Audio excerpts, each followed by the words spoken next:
Okay, welcome to the explainer. I want you to think about this for a second. What if the secret to really truly expressing yourself wasn't about just letting it all out, but actually about having a super solid structure? It sounds kind of counterintuitive, right? Well, today we're diving into this incredible philosophy of communication that actually connects the cold logic of an argument to the real, authentic truth of who you are. Look, we've all got opinions. We all know what we think. But how do you take that thought in your head and turn it into an argument that's so strong it doesn't just convince people, it actually connects with them? It's that difference between just being heard and actually truly being understood. So where on earth do we even start? Well, our journey begins with this really simple, super tactical tool from a master teacher named Elias. He had this realization that a powerful argument isn't built on just passion alone. No, it's built on a foundation that's absolutely rock solid. So let's take a look at his blueprint. Elias tells us that any argument, at its most basic, starts with just two things: your opinion and your reason. Pretty simple, right? What you think and why you think it. It creates this nice, straight line. It's logical. It's clear. But it's also, well, kind of fragile. And as we're about to see, a straight line can get knocked over way too easily. Because, when the stakes get high, we're talking a job interview, a huge debate, or even just a tough conversation with someone you care about, that simple opinion plus reason line of thinking, it just isn't enough. To be genuinely persuasive, like Elias says here, you can't just state your case. You absolutely have to prove it. And that is where the line becomes a triangle. He brings in this third, absolutely crucial element, the detail. This is your specific proof. So you have opinion, reason, and detail. This one simple shape is what transforms a flimsy little claim into an argument that is just unshakable. Let's actually see how this works. So take Angela's argument. Studying English is hard because there's too much vocabulary. I mean, it makes sense, but it just kind of floats there, doesn't it? Now look at Yara and Mateo.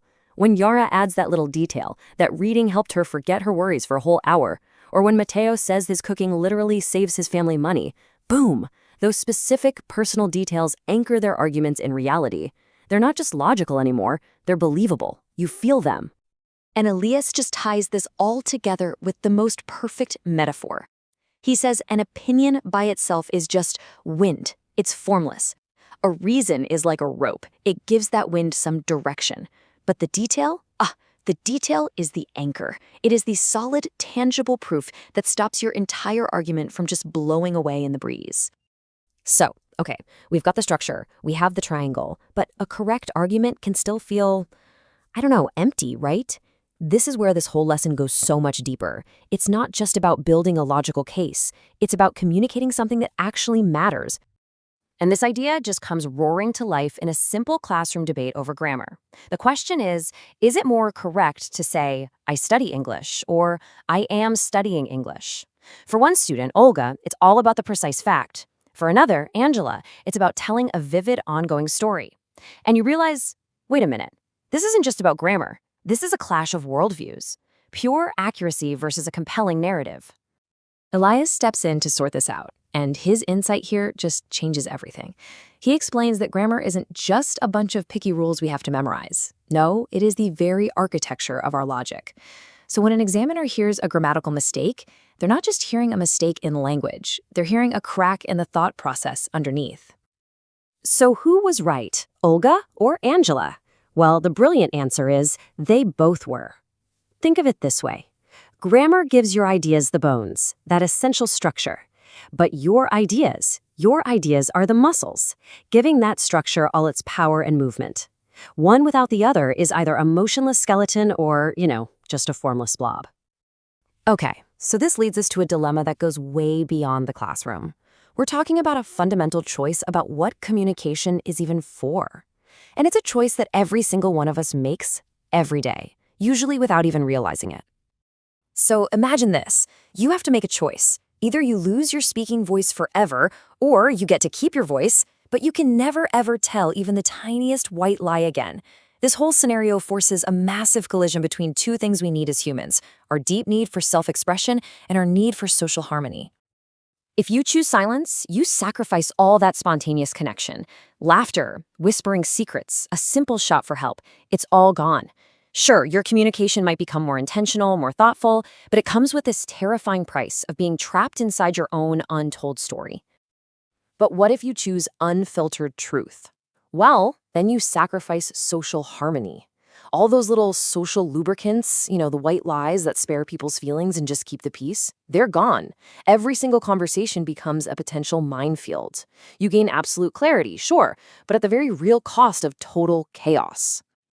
So if communication is more than just logic, and it's way more complicated than just truth versus harmony, what's the missing piece? How do we add that crucial element, the one we all crave, authentic human connection?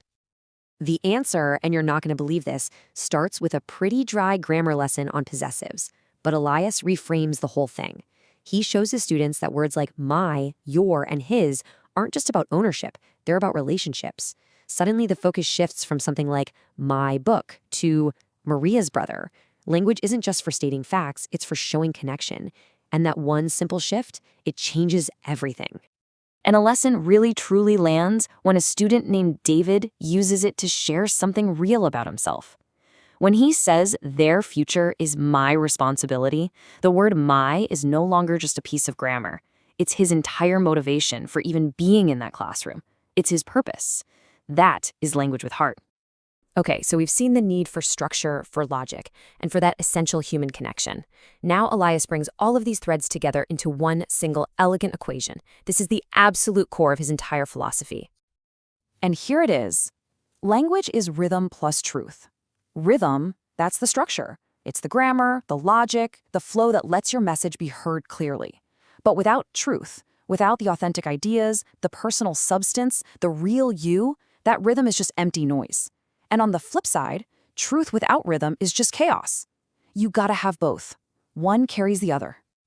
Finally, there's this profound metaphor that brings this whole idea of rhythm and truth home, making it deeply, deeply personal. And it all starts with a simple observation inside a car. So from the outside, the car looks perfect. Gleaming paint, polished rims, this is our public rhythm, right? It's the carefully structured, polished image we present to the world. But then you get inside, and you notice it. That thin layer of dust on the dashboard, maybe a sticky spot in the cup holder. This is our inner truth, the quiet reality of our daily inner neglect. And look, this isn't about some huge dramatic failure. We're talking about hidden neglect. It's that slow, quiet buildup of things we just ignore inside ourselves because we're pouring all of our energy into making sure the outside looks shiny and perfect. It's the dust that just gathers when we aren't paying attention.